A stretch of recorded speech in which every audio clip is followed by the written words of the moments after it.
നമസ്കാരം. ഞാൻ ശ്രീനന്ദ MC. ഗുരുവിന്റെ മഹത്തായ ദർശനങ്ങൾ എന്ന വിഷയത്തെക്കുറിച്ചാണ് ഞാൻ ഇവിടെ സംസാരിക്കുന്നത്.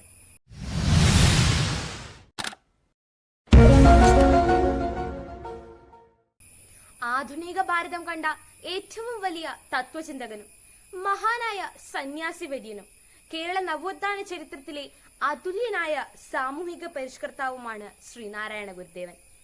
കേരളീയ നവോത്ഥാനത്തിന്റെ പിതാവായ ഈ യുഗവൈദ്യൻ അനാചാരങ്ങളാലും ഉച്ചനീചത്വങ്ങളാലും സാമൂഹിക സ്വാതന്ത്ര്യം നഷ്ടപ്പെട്ട അധകൃത ജനസമൂഹത്തിന് അറിവിന്റെ വെളിച്ചം പകർന്നുകൊണ്ട് സാമൂഹിക സമത്വത്തിനായി പൊരുതി ക്ഷേത്രപ്രതിഷ്ഠകൾ സ്ഥാപിച്ച് കേരള സാംസ്കാരിക ചരിത്രത്തിൽ നിറഞ്ഞു നിന്നു.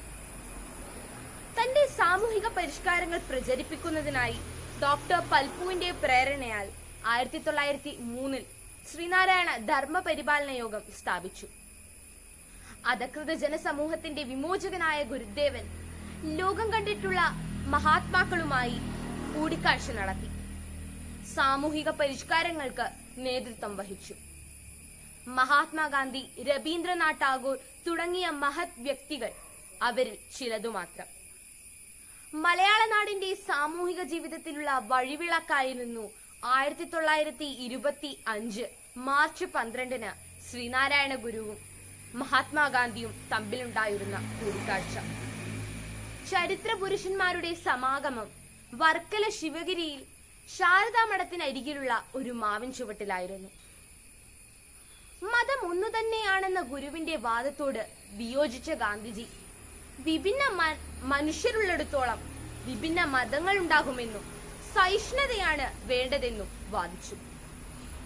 മരത്തിൽ നിന്നും ഇലകൾ പറിച്ചുകൊണ്ട് ഗാന്ധിജി ഇങ്ങനെ ചോദിച്ചു: നോക്കൂ, ഈ ഇലകളുടെ രൂപം ഭിന്നമല്ലേ? ഇലകളുടെ രൂപം ഭിന്നമായിരുന്നാലും അവയുടെ രുചി ഒന്നു തന്നെയാണെന്നായിരുന്നു ഗുരുവിന്റെ മറുപടി. വൈക്കം സത്യാഗ്രഹം, അക്രമരാഹിത്യം, പിന്നോക്ക ജനതയെ ഉദ്ധരിക്കാനുള്ള മാർഗം തുടങ്ങിയ വിഷയങ്ങളാൽ അവരുടെ സംഭാഷണം നീണ്ടു. ജാതിയുടെ അതിർവരമ്പിനെ ഇല്ലാതാക്കുന്നതിന് ജാതി ലക്ഷണങ്ങളെ പോലും തുടച്ചു കളയണമെന്ന് ഗാന്ധിജിയെ ഗുരു ബോധ്യപ്പെടുത്തി. അനാചാരങ്ങളും അയിത്ത ചിന്തകളും തുടച്ചു കളയുന്നതിൽ ആ കൂടിക്കാഴ്ച വഹിച്ച പങ്ക് വിവരണാതീതമാണ്.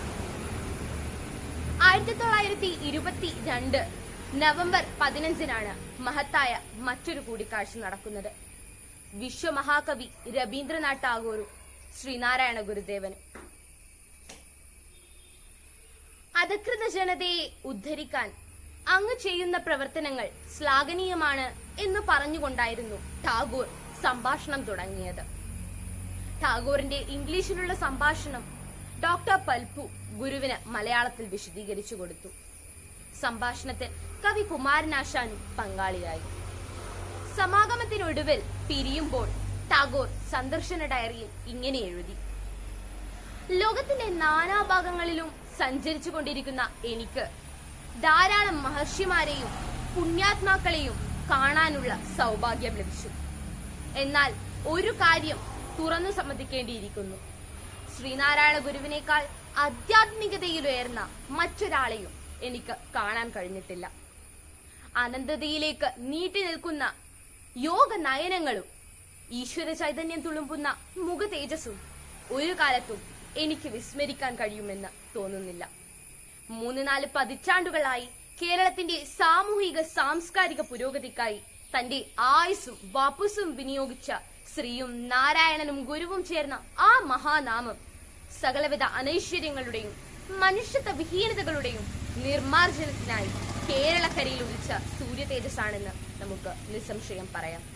ഇതോടെ ഞാൻ എന്റെ വാക്കുകൾ ഉപസംഹരിക്കട്ടെ. നന്ദി, നമസ്കാരം.